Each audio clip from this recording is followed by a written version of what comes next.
पाठचर्या में गणित का स्थान। राष्ट्रीय पाठचर्या रूपरेखा 2005 सिफारिश करता है कि प्राथमिक स्तर पर गणित की शिक्षा का केंद्र होना चाहिए। क्या होना चाहिए? कक्षा कक्ष में की गई पढ़ाई को विद्यार्थियों की दैनिक जिंदगी से जोड़ने में सहायता करना। जो हम गणित पढ़ेंगे, ठीक है, प्राथमिक स्तर पर, तो वो कैसा हो? वो विद्यार्थी की दैनिक जीवन से जुड़ा होना चाहिए, इस प्रकार से, ठीक है। राष्ट्रीय पाठचर्या रूपरेखा 2005 के अनुसार विद्यालय में गणित शिक्षण का संकीर्ण उद्देश्य है संख्यात्मक कौशलों का विकास करना। क्या? संख्यात्मक कौशलों का विकास करना। राष्ट्रीय पाठचर्या की रूपरेखा 2005 के अनुसार प्राथमिक स्तर पर संख्या और उन पर संक्रियाओं और मात्राओं का मापन आदि का शिक्षण कैसा है? गणित शिक्षण के संकीर्ण उद्देश्य को पूरा करता है ये, ठीक है। हस्तपरक प्रतिमान या स्थिर चित्र, लिखित प्रतीक, मौखिक और लिखित भाषा वास्तविक संसार की स्थितियों अथवा संदर्भ को दर्शाने के 5 तरीके हैं गणितीय चिंतन एवं विचार के लिए, ठीक है। अब जैसे कि फ्लैश बोर्ड दे देते जिस पर कि ऐसे करके बच्चों के सामने प्राथमिक जो स्कूल में जो शिक्षा दी जाती है, तो बच्चों के पास ऐसे 1, 25, 26 ऐसे करके लिखकर बच्चों के सामने डाल दिए जाते हैं। फिर पूछते हैं बताओ इसमें 25 कहाँ? तो बच्चा अपना ढूंढ ढूंढ कर ऐसे करके देता है ना। तो उसी की बात हो रही है यहाँ पर। तो इसमें गणितीय चिंतन होता है और विचार बढ़ते हैं बच्चों के, है ना।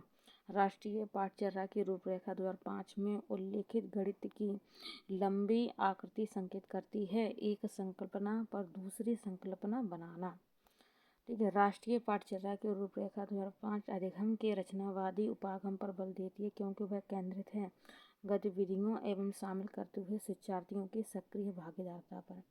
अमूर्त गणित के अधिगम का प्रथम चरण होता है प्राथमिक स्तर पर। NCF 2005 बल देता है करके सीखने पर। किस पर? करके सीखने पर। NCF 2005 के अनुसार गणित शिक्षण होना चाहिए बाल केंद्रित होना चाहिए। आयु वर्ग के बच्चों के लिए शिक्षा का अधिकार कानून एक मौलिक अधिकार बन गया। तो 6 से 14 वर्ष के बच्चों के लिए शिक्षा का कानून का जो अधिकार है वो एक मौलिक अधिकार है। गणित की शिक्षा देखेंगे। गणित के बेहतर होने के लिए एक व्यक्ति को आवश्यकता होती है अमूर्त चिंतन और तर्क संगत विवेचन और द्वारा समस्याओं को बनाने और उन्हें सूत्रबद्ध करने की।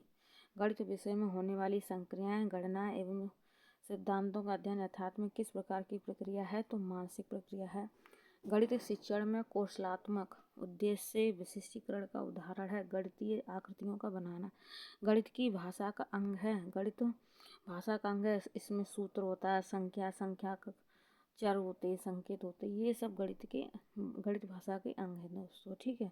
गणित भाषा का स्वरूप कौन सा होता है? इस गणित भाषा का स्वरूप जोड़, घटाव, गुणा, भाग, ये सब गणित भाषा का स्वरूप है। गणित शिक्षण में गणित की भाषा का प्रमुख गुण क्या होता है? शुद्धता, यथार्थता और सक्षमता होता है। गणित की भाषा एवं प्रकृति अन्य विषयों की अपेक्षा कैसी अधिक सुदृढ़ है? गणित की भाषा का महत्व शारीरिक कौशल, तर्कात्मक कौशल के विकास में होता है।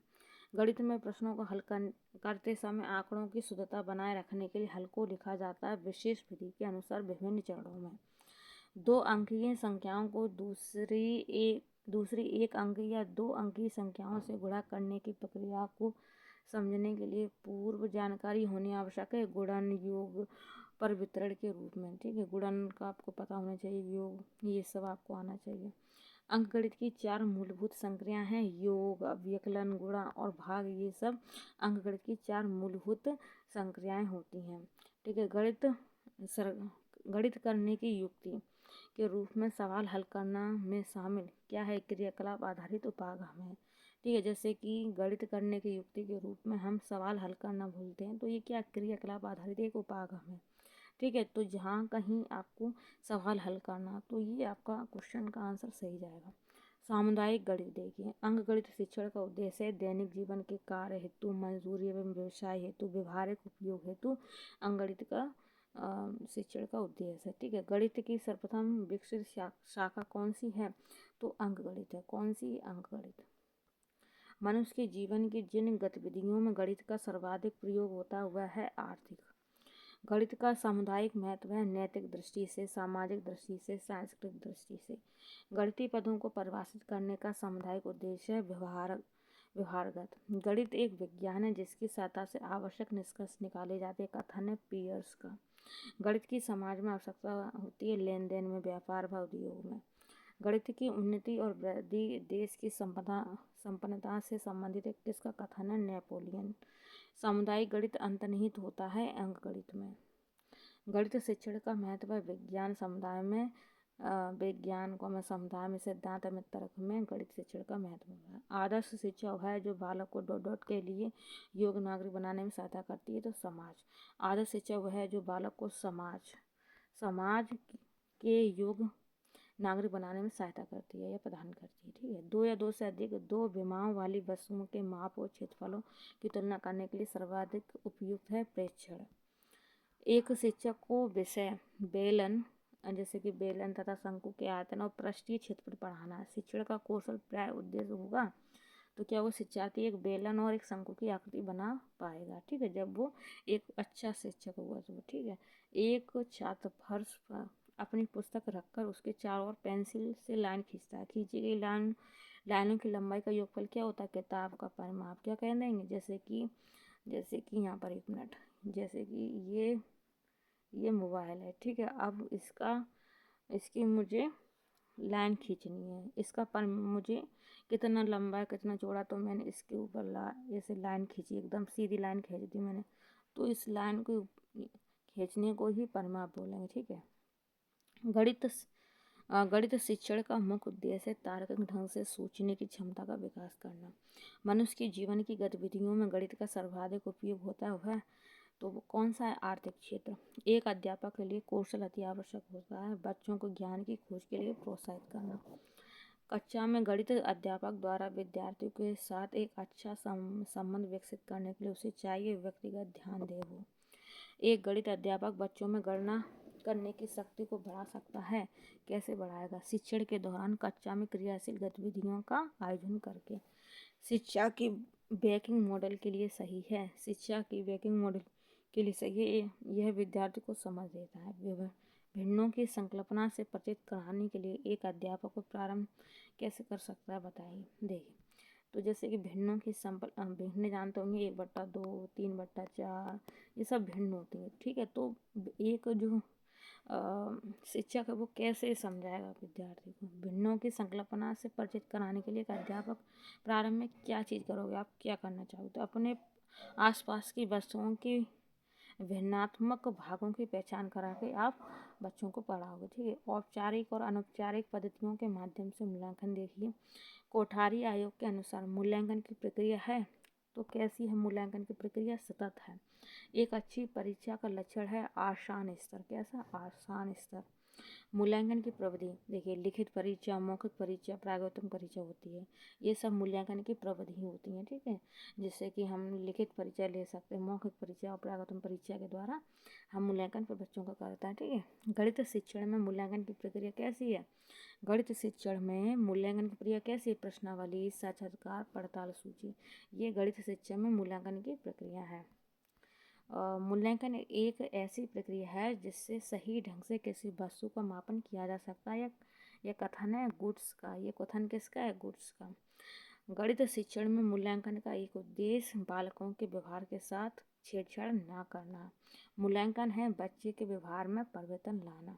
मूल्यांकन क्या चीज़ है? बच्चे के व्यवहार में परिवर्तन लाना, ये मूल्यांकन होगा। ठीक। बच्चों के वर्गीकरण और कक्षा उन्नति के लिए अति आवश्यक व्यापक मूल्यांकन।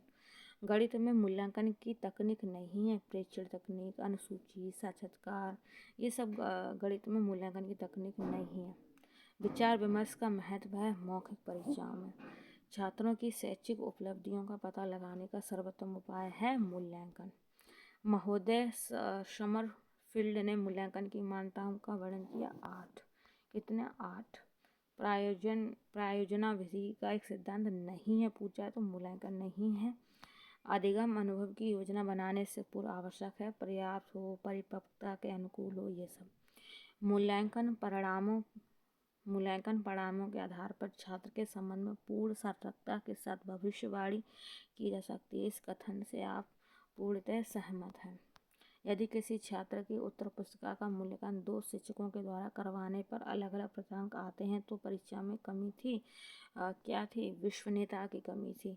ठीक है, जैसे कि एक हमने कोई कापी ली, गणित के हम टेस्ट ले रहे हैं। ठीक है, हम टेस्ट ले रहे 2 शिक्षक हैं। ठीक है, तो किसी ने हमको 8 नंबर दे दिए हो।